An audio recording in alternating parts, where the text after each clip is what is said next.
ప్రియమైన సహోదరి సహోదరులారా, క్రీస్తు సందేశం హితోపదేశాలు అన్న శీర్షికలో ఈరోజు మనం 26వ అంశాన్ని గురించి చేపట్టబోతున్నాం, ధ్యానించుకోబోతున్నాం. అదేమిటంటే ఆత్మ గురువు. కొంతమంది నాకు ఫోన్ చేసి ఎక్కడ దొరుకుతాయండి ఈ శీర్షికలు మీకు అని కాస్త ఏదో తమాషా పెట్టినట్టుగా చెప్తూ ఇలాంటివి ఆలోచింపజేయటానికి బాగా ఉపయోగపడుతున్నాయని అన్నారు. నాకు కావాల్సింది కూడా అదే. నేను ఎంచుకున్న ఈ అంశాలు అనేవి ఉన్నాయి చూడండి, మామూలుగా అక్కడ ఇక్కడ వినపడే కావు. ఈ హృదయాలను తాకి స్పందింపచేసేవి. అదే మనకు కావాలి. కాబట్టి ఆత్మ గురువు ఎవరు? ఈ ఆత్మ గురువు ఎవరండి? ఆ ప్రభువే మన ఆత్మగురు. దేవుడు మనల్ని సృష్టించినప్పుడు మనకు ఒక ఆత్మను కూడా ప్రసాదించారు. ఆ ధర్మశాస్త్ర బోధకుడు, పరిసయ్యుడు ఇలాంటి వాళ్ళు యేసు ప్రభు దగ్గరకు వచ్చి ప్రధానమైన ఆజ్ఞ ఏమిటి అని అడిగితే యేసు ప్రభు, ఓహో వీళ్ళు తెలుసుకోవాలని అడగట్లేరు, నన్ను పరీక్షించడానికి వచ్చారు, వీళ్ళు నన్ను దేంట్లో ఒక దాంట్లో ఇరికించడానికి వచ్చారని ముందే గ్రహించుకున్నారు. అప్పుడు ఎదురు ప్రశ్న వేశారు, మోషే మీకేం చెప్పాడు? అప్పుడు వాళ్ళు ద్వితీయోపదేశ కాండంలో ఉన్న 6వ అధ్యాయం 4వ వచనాన్ని ఉటకించుకొని ప్రస్తావించి, నీ దేవుణ్ణి పరిపూర్ణ హృదయంతో, పరిపూర్ణ మనస్సుతోటి, పరిపూర్ణ శరీరంతో ప్రేమించాలి, సేవించాలి అనేది ఒక ఆజ్ఞగా, ప్రధానమైన ఆజ్ఞగా మాకు ఇచ్చారు. అంటే క్రీస్తు ప్రభు ఏమన్నాడు, నువ్వు చక్కగానే చెప్పావు, కానీ అందులో ఒక చిన్న కొరత ఉంది. ఏమిటి ఆ కొరత అంటే, దేవుని పరిపూర్ణ హృదయముతోటి, పరిపూర్ణ ఆత్మతోటి, పరిపూర్ణ మనస్సుతోటి, పరిపూర్ణ శరీరంతో ప్రేమించాలి. మరి అదేవిధంగా పొరుగువారిని కూడా ప్రేమించాలి అని అప్పుడే ఆ ఆజ్ఞ నిండైనదిగా, సమగ్రమైనదిగా, సంపూర్ణమైనదిగా ఉంటుందని చక్కటి జవాబిచ్చారు క్రీస్తు ప్రభు. అంటే మానవ శరీరంలో ఆత్మ అనేది అంతర్భాగం అనేది మనకు తెలియజేస్తున్నారు. మరి ఈ ఆత్మకి ఎటువంటి రూపం ఉంది? దాన్ని ఎలా గుర్తిస్తాం అని కొంతమంది ప్రశ్నిస్తూ ఉంటారు. ఆ ప్రశ్నించడంలో తప్పు లేదు. కానీ ఆత్మ దేవుడి నుండి వస్తుంది కాబట్టి రూపం లేకుండానే ఉంటుంది. కానీ దాని ఉనికిని మాత్రం ఎవరు కాదనలేరు. కాబట్టి ప్రియమైన సహోదరి సహోదరులారా, ఆత్మ అనేది మనందరిలో ఉంటుంది. ఆత్మ మనను దేవుని వద్దకు నడిపిస్తుంది అనేది మనకు మొదటి నుంచి చెప్పబడిందే. మనలో విచక్షణ జ్ఞానాన్ని కల్పించేది ఆత్మ. ఇప్పుడు అసలు విషయం ఏమిటంటే, ఈ ఆత్మే మనకు నిజమైన గురువు, ప్రధాన గురువు. తల్లిదండ్రులు మన ఆది గురువులు అనుకుంటే, మన ఉపాధ్యాయులు మన ఆ తర్వాత మనకు లభించే గురువులు అనుకుంటే, ఈ సృష్టే మనకు ఒక గురువు అనుకుంటే, గత వారంలో మనం ప్రకృతి ఒడి ప్రకృతి బడి అని మనం తెలుసుకున్నాం. ఆ ప్రకృతే మనకు ఒక గురువు అండి. ఆ తర్వాత మనకు నిజమైన గురువు ఎవరు అంటే యేసుక్రీస్తు. ఒక గురువుగా మనకు బోధించారు, ఉపదేశించారు. కొన్ని ప్రత్యేకమైన కార్యాలను, చర్యలను మన ముందు చేసి చూపించారు. ఇవన్నీ మనకు తెలుసు. తన జీవితమే మనకు ఒక ఉపదేశంగా, ఒక సందేశంగా ఉండాలని వారు జీవించి, మరణించి, పునరుత్థానుడయ్యారు. అసలు క్రీస్తు ప్రభువు ఈ ఆత్మ గురువుని ఎంతగా పొగిడారు అంటే, పవిత్రాత్మకు విరుద్ధంగా, ఈ ఆత్మ గురువుకు విరుద్ధంగా ఏ ఒక్క మాట మాట్లాడినా అది క్షమింపబడదు అని చెప్పేశారు. కాబట్టి చూడండి ప్రియమైన సోదరులారా, ఈ ఆత్మ గురువుకి బైబిల్లో మనకు అటు పూర్వ నిబంధన కానీ, ఇటు నూతన నిబంధన కానీ అంతటి ప్రాముఖ్యతను ఇచ్చారు. మనం కనిపించకపోవచ్చు, కానీ మనకు ఆత్మ ఉంటుంది. నీవు కాస్త ధ్యానించి మౌనంగా కూర్చొని కేంద్రీకరించుకుంటే ఆ ఆత్మ నీతో మాట్లాడుద్ది. అంతేకాదు, నీ దైనందిన జీవితంలో కూడా ఆ ఆత్మ నీతో మాట్లాడుతూ ఉంటుంది. ఇదిగో ఈ పని చేస్తున్నావు, దేవునికి ఆమోదయోగ్యమైనది. అలా ఈ పని చేస్తున్నావు, దేవునికి ఆమోదయోగ్యమైనది కాదు అని మనం తెలుసుకోగలుగుతాం. అలా మనకు బోధించేదే ఈ ఆత్మ. ఆ ఆత్మే గురువు. గురువు అంటే ఏమిటి? మనకు తెలియని వాళ్ళని తెలియజేయడం. మనకు మన మనసుకు రాని వాటిని మనకు తెలియజేయటమే ఆ గురువు యొక్క బాధ్యత. మన గురువు అనగానే వీళ్ళు అక్షరాలు నేర్పించే వాళ్ళని గురువు అంటాం. కానీ జీవిత బోధనలు చేసి, జీవితంలో ఏ విధంగా ఆ దేవుణ్ణి ఎదుర్కొని, దేవుణ్ణి మనం కలుసుకొని సంభాషించి ఆయనలో ఏకమైపోవడానికి మనకు తెలిపేది, నేర్పించేది నిజమైన ఆత్మ గురువు. ప్రియమైన సహోదరి సహోదరులారా, మరి ఆత్మ అంటే ఏమిటి అని మనం చాలామంది ప్రశ్నిస్తాం. ఆత్మ అనగానే ఒక నిర్దిష్టమైన రూపాన్ని మనం ఇవ్వలేం. నిరాకారమైనది. దేవుడు కూడా నిర్గుణుడు అంటాం, నిరాకారి అంటాం. చూడండి, అయితే ఒక రూపాన్ని ఇవ్వలేకపోతున్నా కాబట్టి అది ఆత్మ కాదు, అది మరేదేదో అవుతుంది అనేది మనలో కొంతమంది వాదించవచ్చు. ఆత్మ నీకు ఒక దృశ్యంలాగానే కనిపించకపోవచ్చు, కానీ ఈ ఆత్మ నీ మదిలో, నీ హృదయంలో, నీ మనసులో నిత్యం నీతో సంభాషిస్తూ ఉంటుందే, అదే ఆత్మ. ఈ ఆత్మ మనకు ఒక గమ్యాన్ని, లక్ష్యాన్ని నిర్దేశిస్తుంది. యేసు ప్రభు ఈ లోకానికి వచ్చినప్పుడు, మనుష్యోతారం ఎత్తినప్పుడు నేను ఎందుకు వచ్చాను అనే బహుశా ఆయన ప్రశ్నించుకుంటే దానికి సమాధానం దేవుని దగ్గర నుంచే వచ్చింది. ఆ యేసుకి 3 రకాల పేర్లు మనం చూస్తాం. మనం ముఖ్యంగా మత్తయి సువార్త, లూకా సువార్త మొదటి 2 అధ్యాయాల్లోనే చూస్తాం.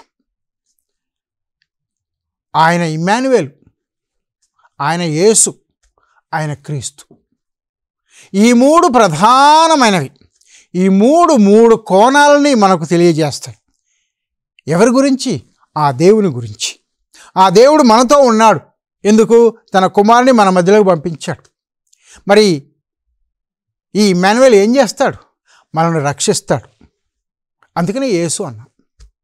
మరి రక్షించటానికి దేవుడే వాళ్ళని అభిషేకిస్తారు. అది రాజులకు ఇచ్చిన, అధికారులకు ఇచ్చిన వరం. నేడు అపోస్తులకు, గురువులకు శ్రీసభ ప్రసాదిస్తున్న ఈ అభిషేకం అంటే ఏమిటి? మనకు అధికారం ఉంది. దేనికి? యేసు ప్రభు మార్కు సువార్తలు 2వ అధ్యాయంలో స్పష్టంగా చెప్పుకున్నారు. మానవుల పాపాలను క్షమించే అధికారం మనుష్య కుమారుడిగా, మానవ కుమారునిగా, దేవుని కుమారుడిగా నాకుంది అని చెప్పుకున్నారు. అదొక్కటే మొట్టమొదటి అధికారిక పూర్వకమైన తన సొంతగా చెప్పుకున్నది. నేనే వెలుగు, నేనే మార్గం, నేనే సత్యమని ఇలాంటివి మనకు చాలా ఉన్నాయి. నన్ను చూసిన వాడు నా దేవుని చూసినట్టే, నా తండ్రిని చూసినట్టే అని చెప్పుకున్నారు. కానీ ఈ అభిషేకం అనేది మనకు నిజంగా పాప పరిహార నిమిత్తం, పాప పశ్చాత్తాపం నిమిత్తం వారికి ఇవ్వబడినది. ఆయన ఇవ్వబడటమే కాదు, దేవుని కుమారుడు దేవుడే ఉన్నాడు కాబట్టి ఆయనలోనే ఉంది. కాబట్టి యేసుక్రీస్తు ఆ పేర్ల ద్వారానే ఆయన యొక్క స్వభావం ఏమిటి, నిర్వచనం ఏమిటి, లక్ష్యాలు ఏమిటి, గమ్యాలు ఏమిటి అనేది మనం తెలుసుకున్నాం. కాబట్టి ప్రియమైన సహోదరులారా, ఆత్మ అనగానే ఇదిగో ఈ విధంగా ప్రేరేపించేది ఆ దేవుని శక్తి మనలో ఉందని తెలుసుకోవటమే మనకు ఆత్మ యొక్క నిర్వచనాన్ని మనం ఇచ్చుకోవచ్చు, మనం తెలుపుకోవచ్చు. కాబట్టి ఇప్పుడు ఒక చిన్న విరామం తీసుకొని మళ్ళీ తిరిగి వద్దాం.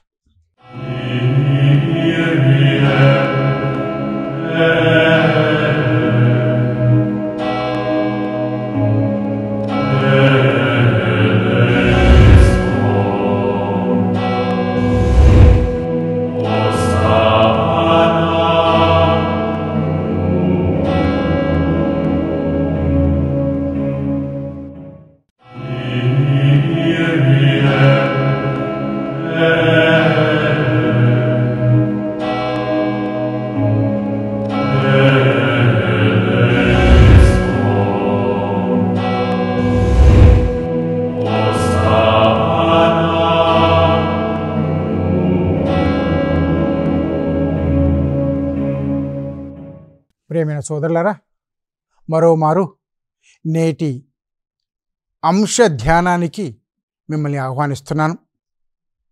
నేటి అంశం యొక్క పేరు, అంశం ఆత్మ గురువు అన్న దాని మీద ఉంటుందని ముందే చెప్పుకున్నాం.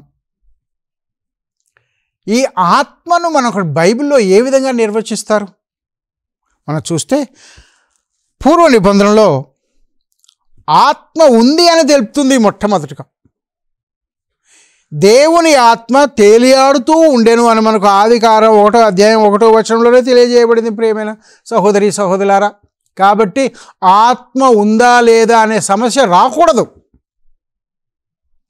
ఇక కాస్త ముందుకు వెళ్తే, ఈ ఆత్మ మనకు కనిపించని దేవుని యొక్క స్వభావాన్ని, దేవుని యొక్క నిజమైన వ్యక్తిత్వాన్ని, ఆ దేవుని రూపాన్ని,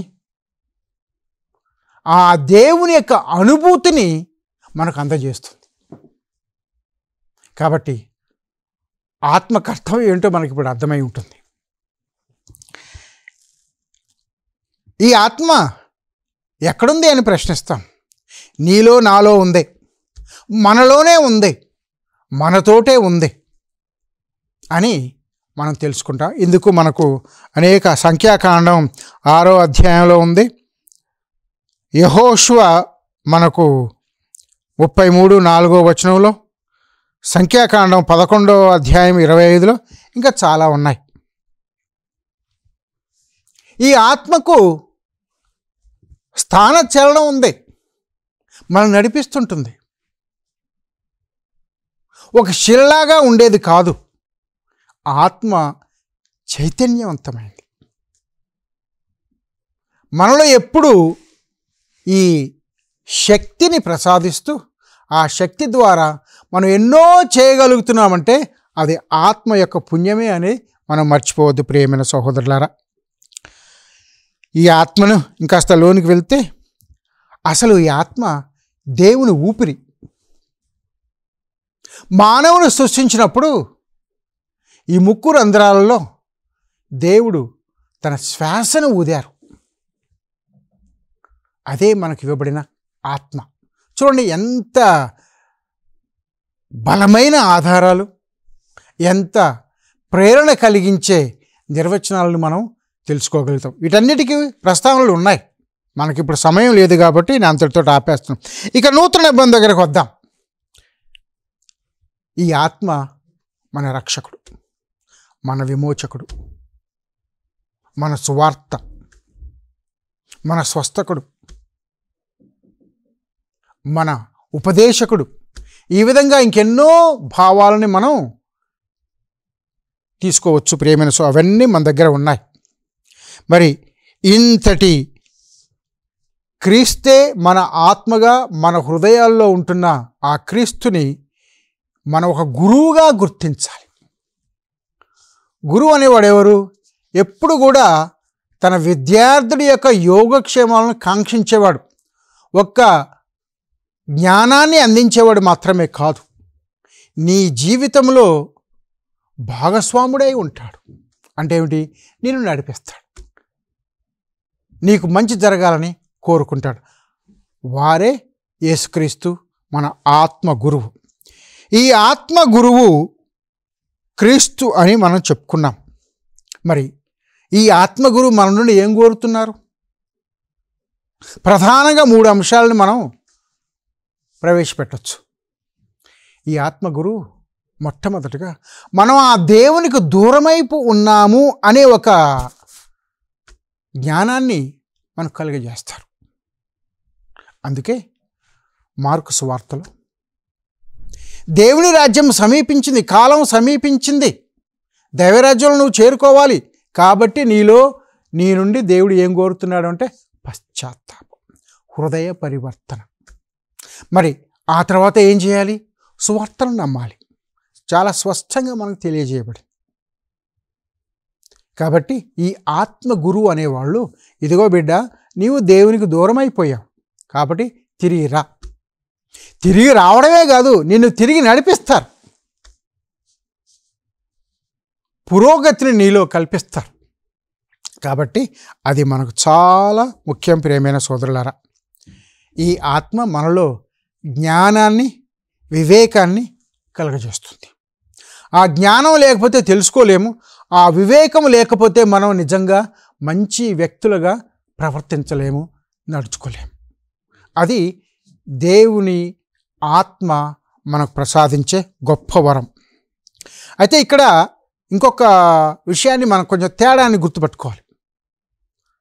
ఆత్మ గురువు, ఆత్మే గురువు. ఆత్మ మన గురువు, కానీ ఈ ఆత్మే మన గురువు. చూడండి, అందులో చిన్న న్యూయాన్స్ అనేది, ఆ తేడా అనేది మనం గమనించాలి. ఆత్మ మన గురువు అనేది మనకు అందరికీ అర్థమైపోయింది, కానీ ఆ ఆత్మే మనకు గురువుగా తన బాధ్యతను పోషిస్తూ ఉంటుంది. మనలో ఉన్న ఆత్మే మనల్ని దేవుని దగ్గరికి నడిపిస్తుంది, కాబట్టి ఆ ఆత్మే మన గురువు. మనలో ఉన్న ఈ మలినాన్ని, పాపాన్ని గుర్తించుకోవడానికి, తెలుసుకోవడానికి ఉపయోగపడుతుంది, కాబట్టి అదే మనకు, ప్రియమైన సహోదరి సహోదరులారా, అదే మన నిజమైన గురువు. కాబట్టి ఆత్మ మన గురువు బోధిస్తుంది, కానీ ఆ ఆత్మే మన గురువుగా మనల్ని నడిపిస్తుంది అనేది మనం మర్చిపోకూడదు, ప్రియమైన సహోదరి సహోదరులారా. మరి ఆత్మ మన గురువు, ఈ ఆత్మే మన గురువు. మరి నేనేం చేయాలి? నా సమాధానం ఏమిటి? నా జవాబు ఏమిటి? నా బాధ్యత ఏమిటి అంటే, ముందు నీలో విశ్వాసం ఉండాలి. ఆ విశ్వాసం దేవుని వరం. మరి ఆ వరం అందరికీ ఇవ్వబడుతుంది, నీ ఒక్కడికే కాదు, నీ ఒక్కదానికే కాదు. మరి దాన్ని ఏ విధంగా నువ్వు సానబెట్టి నైపుణ్యవంతంగా దాన్ని తీర్చిదిద్దుకుంటున్నావు అనేది నీ మీద, నీ జీవితం మీద ఆధారపడి ఉంటుంది అనేది విశ్వాసం. కాబట్టి ప్రియమైన సహోదరి సహోదరులారా, మనం ఈ ఆత్మ గురువుని, ఈ ఆత్మే గురువుగా భావించి మనం జీవిస్తున్నామంటే మన విశ్వాసంలో జీవించాలి. మరి ఈ విశ్వాసంలో జీవించడానికి మనకు కావలసిన ఆధారాలు ఏమిటి? మనకు కావలసిన బోధలు ఏమిటంటే, క్రీస్తు ప్రభు సువార్తల ద్వారా మనకు బోధించినవి ఎన్నో ఉన్నాయి. వాటన్నిటి ఇక్కడ ఏకరువు పెట్టుకోవడానికి మనకు సమయం లేదు కాబట్టి, కానీ ఒక్కసారి సువార్తలను మీరు మరీ చదివి, ఆ 4 సువార్తలను చదివి వాటి నుండి నువ్వు ఆ బోధనలను, ఉపదేశాలను గ్రహించుకుంటే, ప్రియమైన సహోదరి సహోదరులారా, తప్పనిసరిగా నీ విశ్వాసం పెరుగుతుంది. ఆ ఆత్మ గురువుకి నువ్వు నిజంగా గౌరవ మర్యాదలు కలిగజేసిన వాడివి అవుతావు. కాబట్టి అటువంటి వరం మనకివ్వమని మనం తప్పనిసరిగా ఈ విశ్వాసంలో మనం వికసించి ఎదుగుతూ ముందుకు పోవాలని. తర్వాత ఇక్కడ ఇంకొక విషయాన్ని చెప్పి నేను ముగిస్తాను. మన విశ్వాసాన్ని మనం వ్యక్తపరుచుకుంటాం, కానీ మన విశ్వాసం ఇతరులకి సాక్ష్యంగా ఉండాలి. మీరు నాకు భూదిగంతములకు వెళ్ళి నాకు సాక్షులుగా ఉండేనని ప్రభు ఆదేశించారు శిష్యులను. కాబట్టి మన విశ్వాసాన్ని వ్యక్తపరచడం ఒక్కటే ముఖ్యం కాదు, దాని ద్వారా ఆ తండ్రి దేవునికి, ఆ తనయునికి, ఈ పవిత్రాత్మకు మనం సాక్ష్యం ఇవ్వాలి. సాక్ష్యం ఇవ్వటం అంటే ఏంటి? మన జీవితాలు ఆ ప్రభువు బోధించిన విధంగా మన జీవితాలను మనం సిద్ధం చేసుకోవడం, ఆ విధంగా జీవించడం, తద్వారా ఇతరులను కూడా ప్రభావితం చేసి వారిని కూడా ప్రభు దగ్గరకు మనం రప్పించగలిగితే అంతకు మించిన సాక్ష్యం మనకు ఉండదు. అప్పుడు మనం వెలుగై ఉంటాము అని మనం తెలుసుకుందాం. అటువంటి భాగ్యం మనకి ఇవ్వమని ప్రార్థించుకుందాం. ఆమెన్. పితా పుత్ర పవిత్రాత్మ నామమున ఆమెన్.